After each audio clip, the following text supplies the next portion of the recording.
In this video, why 1 month is the perfect amount of time for you as a digital nomad to spend in a particular location. You're watching this video because you're planning your travels and you're thinking, how much time should I spend in Medellin? How much time should I spend in Playa del Carmen? How much time should I spend in Mexico City? And in my personal opinion, 1 month is the ideal amount of time. The inspiration for this video is the tweet that you see in front of you that I wrote that says, the sweet spot for digital nomads, anywhere from 1 to 3 months. Personally, I think 3 months is too long, but some people value the sense of routine.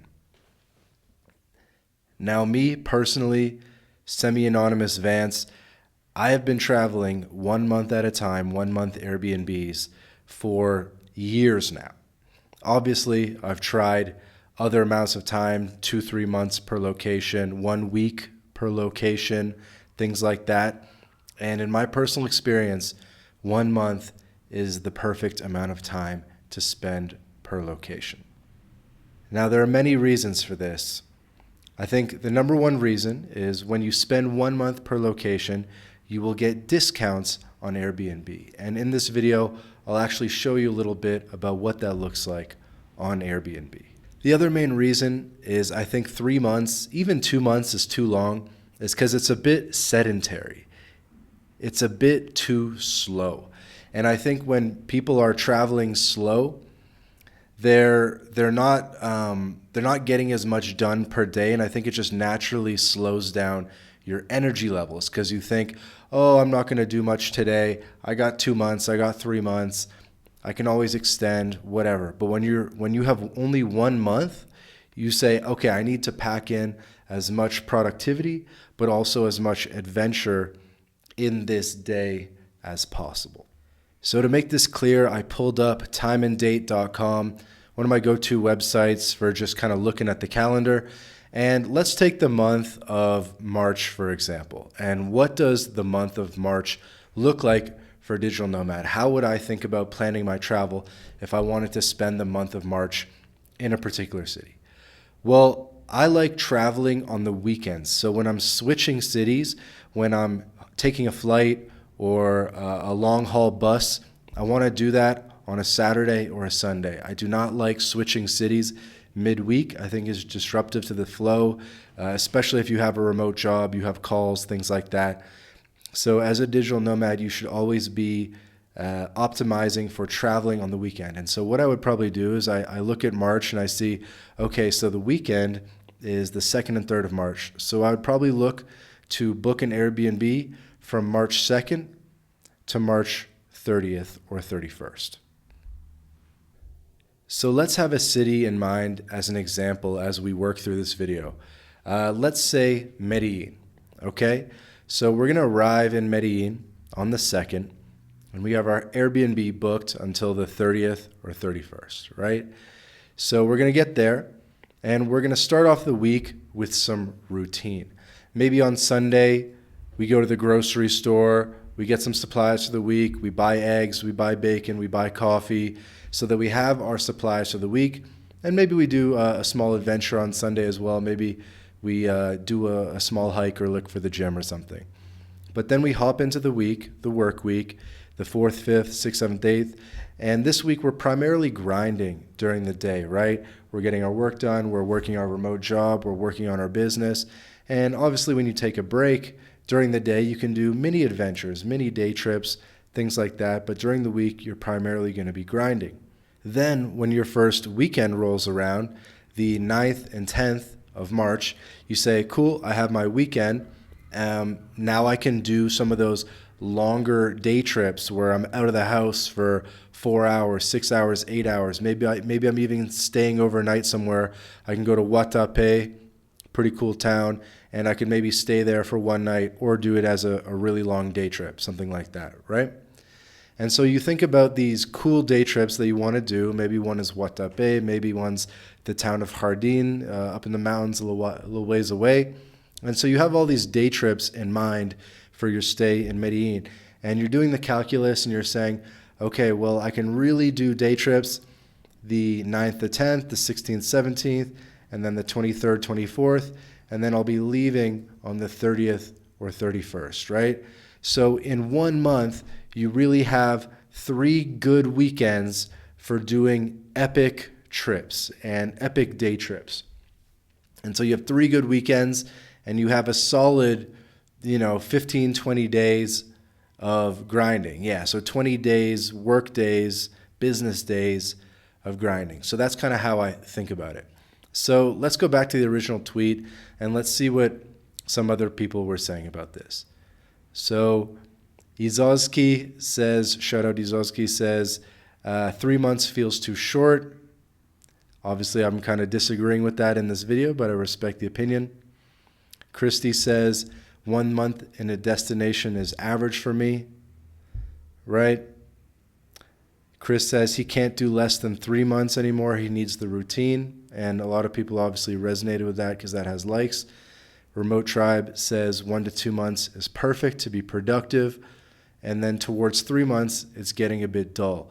And I would agree with that. I mean, I think part of being a digital nomad is avoiding too much routine, because when you get in too much of a routine, you're starting to live more of your life on zombie mode. You have these routines, and the consequence of that is your brain isn't even functioning at full capacity because you already know where the grocery store is, you know what gym you're going to go to, you're walking the same routes all the time, and so your brain just isn't as stimulated.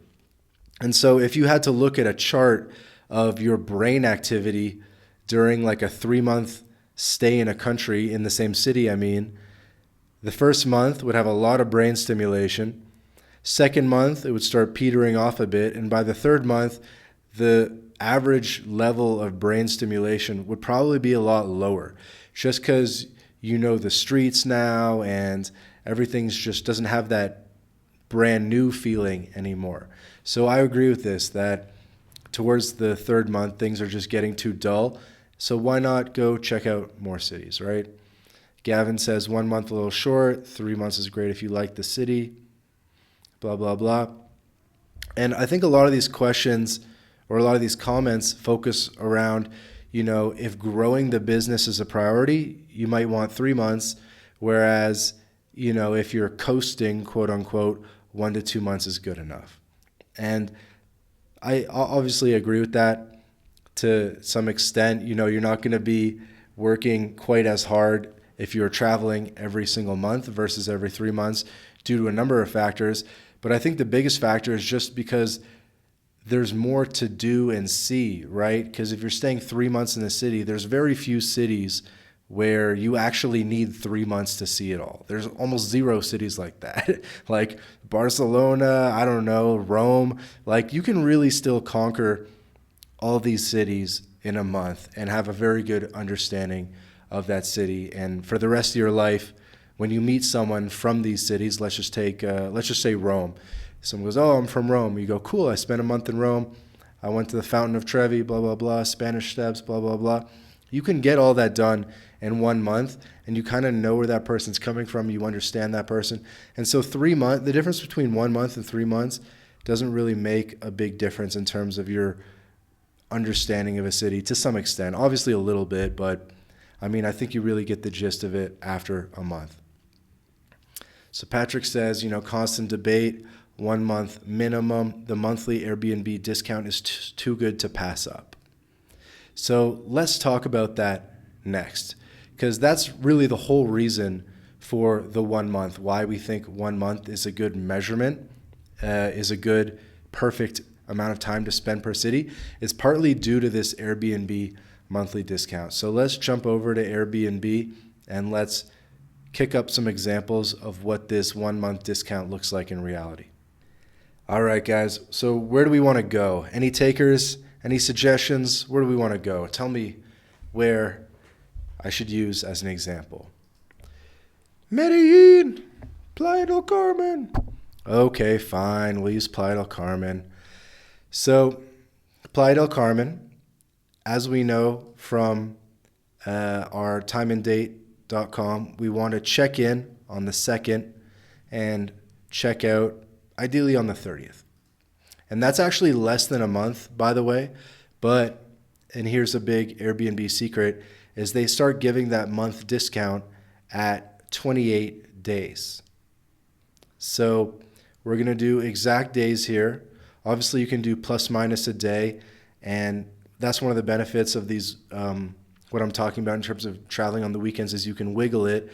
So you can maybe wiggle it to see what comes up if you are willing to arrive on the 3rd or check out on the 31st. But let's stick to our guns here and do from March 2nd to 30th, and let's see what comes up. Another tip is I always do for 2 guests, even though I'm only 1 guest. That way, if one of my buddies hits me up, or you're traveling with a girlfriend, or use your imagination, it's just better to have 2 guests on it. And I've been screwed on this many times, where I booked an Airbnb for 1 guest, and then maybe a buddy wanted to tag along or something, and I said, oh, don't worry about it, just tag along. And then either they saw, I don't know, the Airbnb host was there or something like that, and they're like, oh, now you need to pay a bunch of money extra. So long story short, always do 2 guests even when you're only 1 guest, and the prices are almost always the same. I would say the price is the same in 95% of situations. So this is Playa del Carmen, a city I know very well, and I know where I would want to stay here. I'll probably do more videos in the future. I'll definitely be doing more videos in the future about logistics and kind of going more in detail about how I plan Airbnbs and the logistics of Airbnbs and tips around Airbnbs. That is not this video. This video is really about why 1 month is ideal. So let's stick to that theme. So we're looking at 1 month Airbnbs, and if you look, we're getting these huge discounts, and this line with the struck out original price and the new price, this is the price that you're getting for a monthly rate over the original nightly rate. So we're looking at some of these Airbnbs, and this looks like it's pretty much around a 20% discount. This one's maybe a 10-15% discount. This one's pretty significant. That's a very significant discount, going from 51,000 pesos to 38,000 pesos per month. So this looks pretty dope with the rooftop pool. So let's click on this and let's take a look here. Okay, so here's the monthly stay discount that we're getting. And you can see that just by staying for a full month, we're getting a 13,000 peso discount, which is something on the order of $700 US, $800 US, okay? And so let's just say we were to play with these dates and say, oh, you know what? Actually, I want to check out on the 28th. Well, now we're actually paying more money. We're getting a little bit of a long stay discount. This is different than the monthly discount. This is a long stay discount, which typically is awarded. It depends on the host, but it might be awarded if you stay longer than a week or longer than 10 days, something like that. But we're actually paying more money to stay for 26 nights than we would be paying to stay for 28 nights. So look, monthly discount, 44,000 total, okay? And if I adjust that back to even 27, we're staying 3 nights less, but we're paying almost 5,000 pesos more because the monthly discount is not applied. And as I mentioned, just to mention it again, we're actually not even staying a full month here. If we're checking in on the 2nd, we're checking out on the 30th.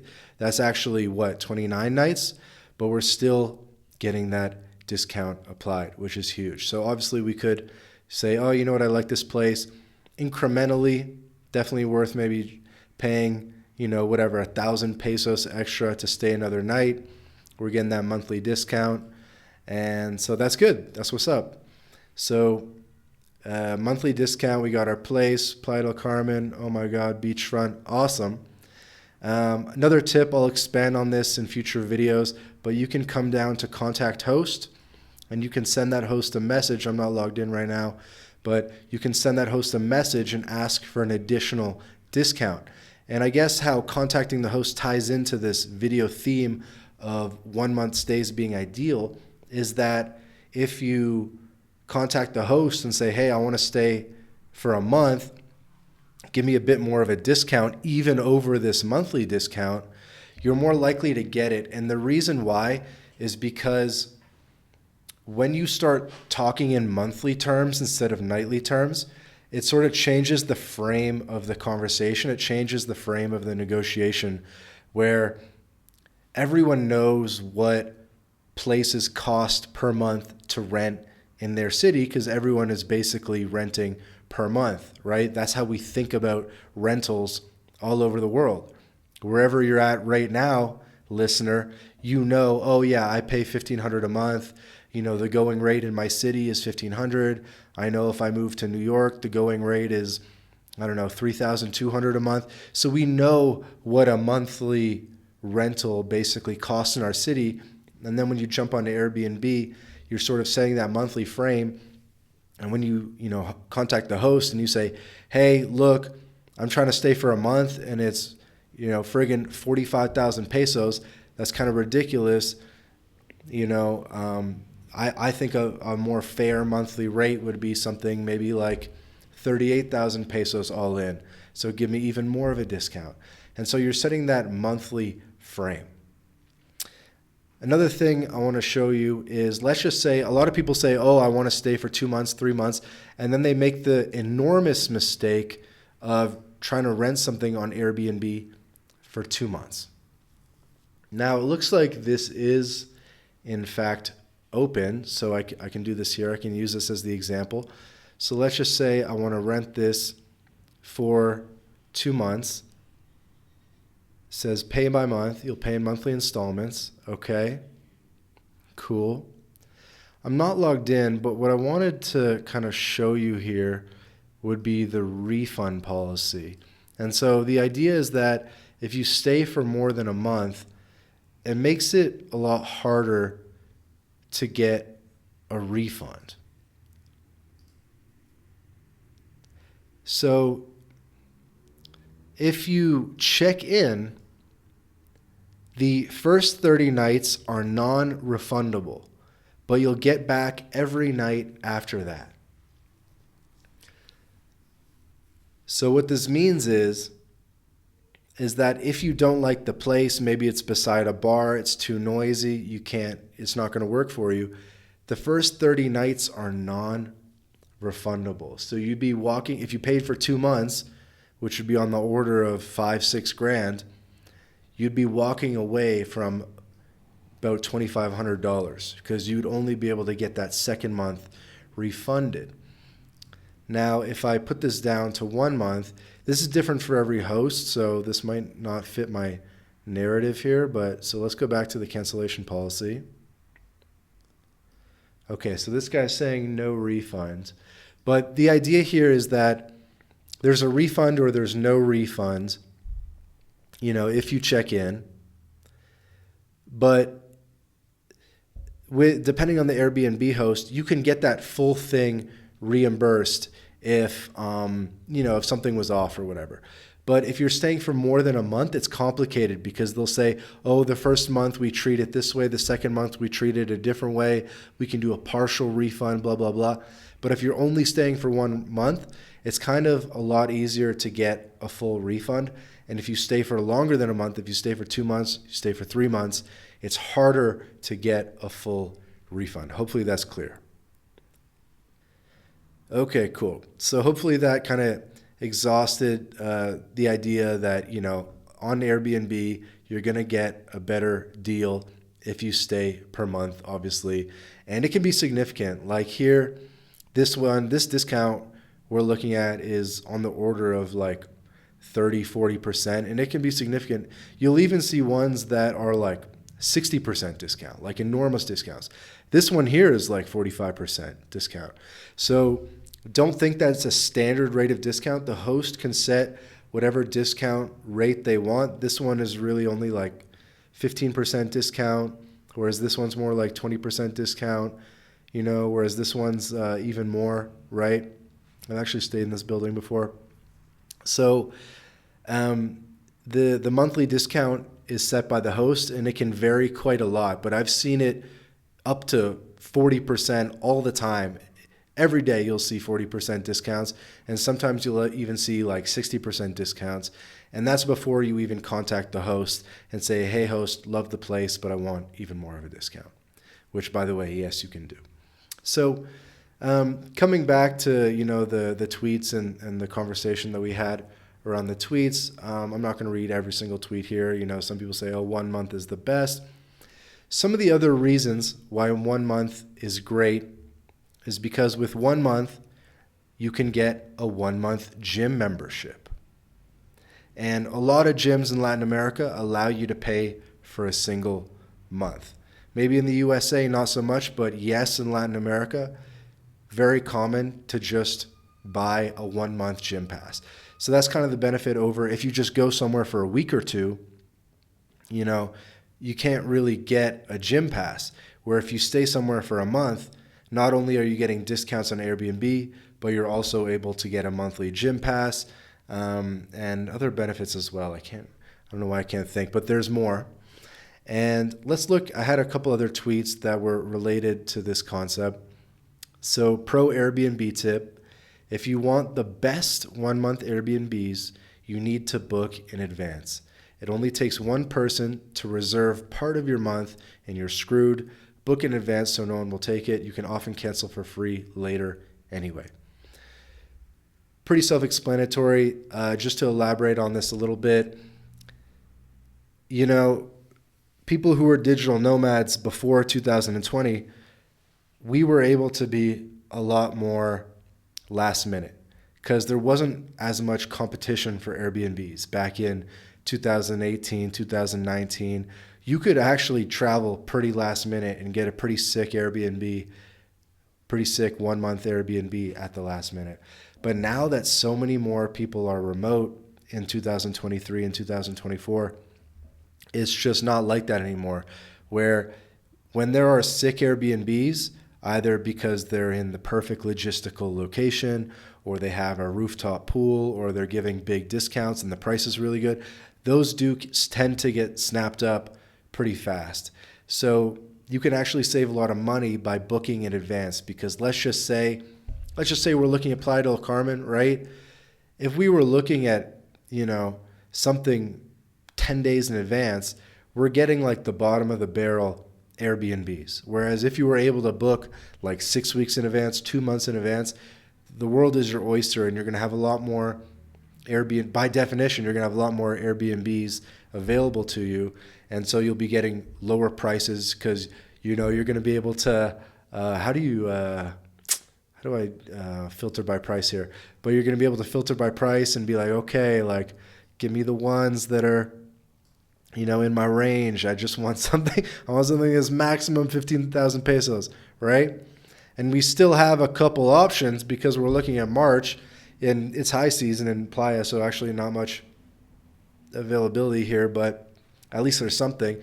But if you were to look at the same date range, a couple of weeks closer to the date, I'm filming this a couple of weeks or a couple of months in advance, obviously. You'd have a lot less options available to you. So that's kind of the benefit of booking it in advance. And here's another tweet basically saying the exact same thing. Never book a 3-month Airbnb. Book your Airbnbs for 1 month max. And a lot of people are agreeing with this. James says you want to get the monthly discount and you want to decide whether you like the neighborhood. Now, that's actually a really good point that I hadn't brought up yet. Let's just say that you do want to stay in a particular city for more than a month because whatever reason, there's a conference coming up or, your buddy gets here 6 weeks from now, blah, blah, blah. So even if you want to stay in a city for 2 months, you should still only book a 1 month Airbnb at a time. And that'll allow you to potentially book your second Airbnb in a different neighborhood. And that way, even though you're in the same city, you're going to have a very different experience and almost feels like you're traveling.